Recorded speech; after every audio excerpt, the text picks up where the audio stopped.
welcome to our YouTube channel. How?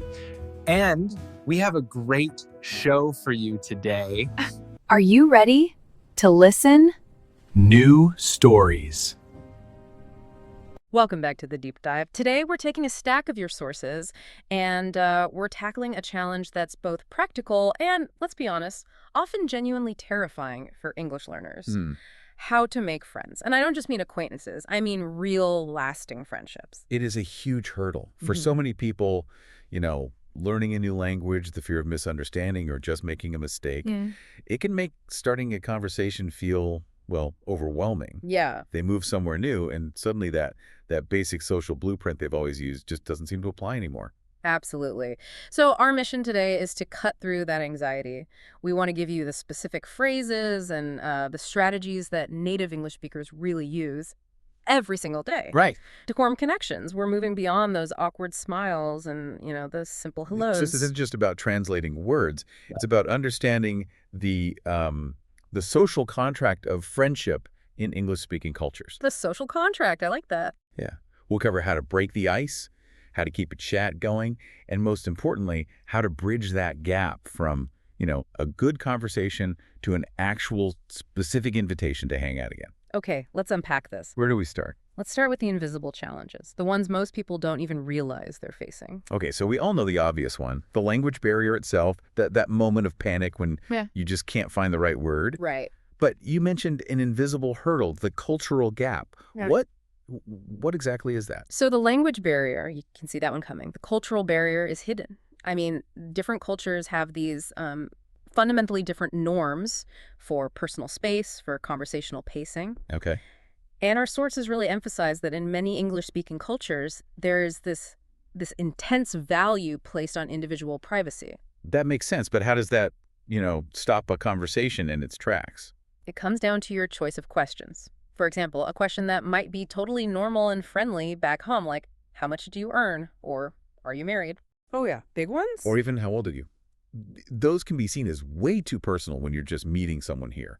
They immediately cross that line. So it's not just about knowing the vocabulary. It's understanding that asking about someone's salary right away feels like you're kind of invading their personal space. Exactly. You're breaking that social contract of small talk. You're signaling that you care more about their status than their personality. Okay.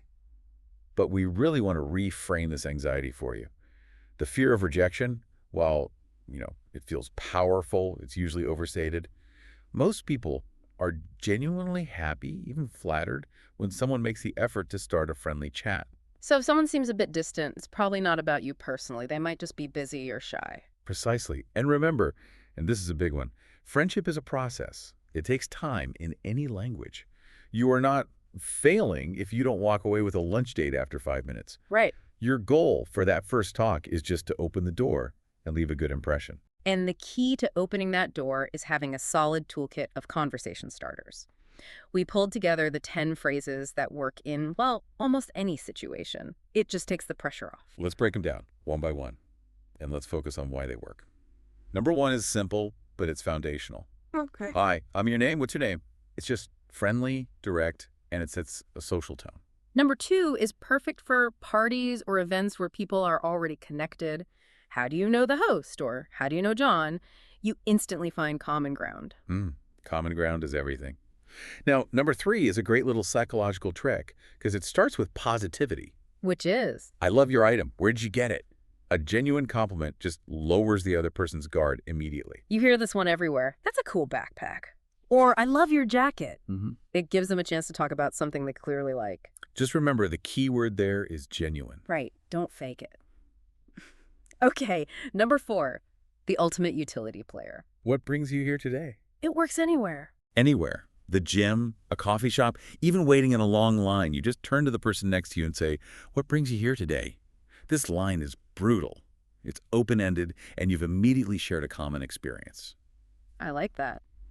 Number 5, have you been here before? Good for a restaurant, a new class. Yeah, if they say yes, you can ask for recommendations.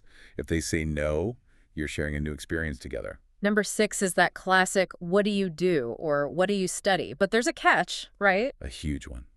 Do not lead with this. Use this after you've already chatted for a minute or two. If you open with it, it feels like an interview. Good point on the timing. Okay, number 7. Are you from around here? Or, where are you from? This is great because it opens the door for you to say, I'm new here, or I'm here studying English. Ah, so it gives them some context. Exactly. Encourages a little patience if you get stuck on a word.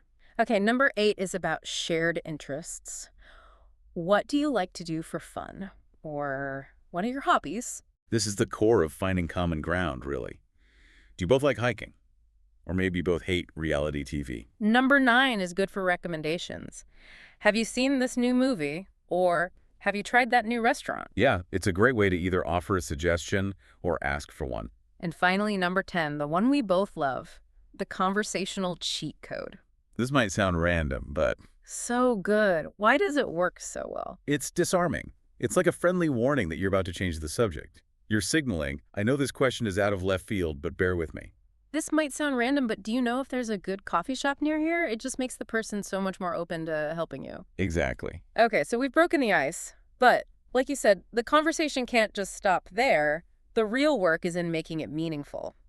And this is where we get to the famous F4D method. 4D is the bridge. It's an acronym that helps you find safe, but interesting topics. It stands for family, occupation, recreation, and dreams. So 4 safe zones to explore. Let's start with the F family. What are some good questions there? You could ask things like, do you have any siblings? Or do you live with family? It's a gentle way to understand their background. But you have to be careful with this one. Oh, absolutely. This requires sensitivity if you ask and they give a really short, closed answer, like just a flat note. Don't push it. Pivot immediately. Pivot to what? How do you do that smoothly? Just acknowledge it and move on. You could say, got it.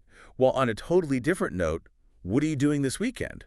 Show them you respect their boundaries. The goal is connection, not an interrogation. That's great practical advice.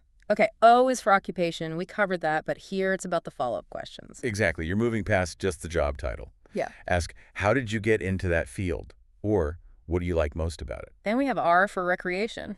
This seems key for actually finding things to do together. It is. This is all about free time, hobbies. What do you do on weekends? Or even if you had a surprise day off tomorrow, how would you spend it? And D is for dreams, goals, aspirations. This one requires a bit more trust, but it can be really revealing. Questions like, if you could travel anywhere right now, where would you go? And the key with all of this is that it's a guide, not a checklist. Exactly. It's not a script. You have to listen. If they say they love hiking, don't just jump to dreams. Ask them where they hike. Make it a real conversation. Okay, here's where it gets really interesting. How do we turn a good, deep conversation into an actual friendship? It all comes down to the invitation. This is the primary failure point. People use vague invitations because it feels safer, but it actually creates a kind of social paralysis. Right. So let's compare the two. The vague one is, we should do something sometime. Which means nothing. And the specific one. The specific one is, I was planning to check out the new art gallery downtown this Sunday around 2 p.m. Would you like to join me? See the difference? It's night and day. It gives them all the information. The only thing they have to do is say yes or no. Exactly. You're signaling you're serious. Other good ones are, I'm grabbing lunch at that taco truck on Tuesday. Want to meet me there? That's a great low-pressure one. Yeah, and that moves the relationship forward. But then you have to maintain it. There has to be follow-through. Right. The sources give us some great steps for that part. This is where the effort really counts. First, follow up after you meet. Send a quick text. Hey, it was great chatting today. Good luck with that presentation you mentioned. That's huge. What's second? Check in regularly. Don't disappear for 2 months. And third, invite them to group activities. It takes some of the one-on-one pressure off at the beginning. Oh, that's smart. And fourth, share something relevant like an article or a funny meme that reminds you of something you talked about. And this detail is critical. Remember the specific things they told you. If they said they had a big job interview on Thursday, send a message on Friday morning. Hey, thinking of you, how did the interview go? Wow. That level of care is what separates acquaintances from friends. People really, really appreciate that effort. Okay, before we wrap up, let's hit the red flags. What are the common mistakes people should actively try to avoid? We need a clear list of pitfalls. Number 1, being too negative. Keep those first conversations positive. Nobody wants to be friends with someone who only complains. Number 2, asking questions that are too personal too soon. We've hit this one hard, but it's so important. Age, salary, politics. Save it. Number 3, talking only about yourself. It's a dialogue, not a monologue. If you realize you've been talking for a minute straight, stop. Ask them a question. Good rule of thumb. Number 4, being too aggressive. If someone seems busy or uninterested, just back off. Don't force it. And number 5, giving up too easily. Friendships take time. They take multiple interactions. And finally, number 6 has to be about follow-through. Absolutely. Not following through. If you say you'll call or text, you have to actually do it. Consistency builds trust, and trust is the bedrock of friendship. So to summarize this whole deep dive, you start with those 10 simple phrases. You deepen the chat using the F4D framework. And you always focus on a specific follow-through when you make an invitation. That's the formula. And I think the most important reassurance here is that everyone feels awkward meeting new people, even native speakers. You are not alone in this feeling. Just remember, you're aiming for quality over quantity. A few genuine, authentic relationships are so much better than dozens of surface-level contacts. Totally. We've given you the scripts, the phrases, all the methods, but the most important part is the improvisation, the real connection you bring. So what's our final thought for the listener? Okay, here's a provocative thought.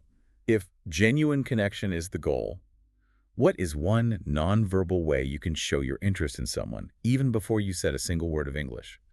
That's a skill you can practice anywhere, anytime. Go out there and apply what you've learned this week. We'll see you next time.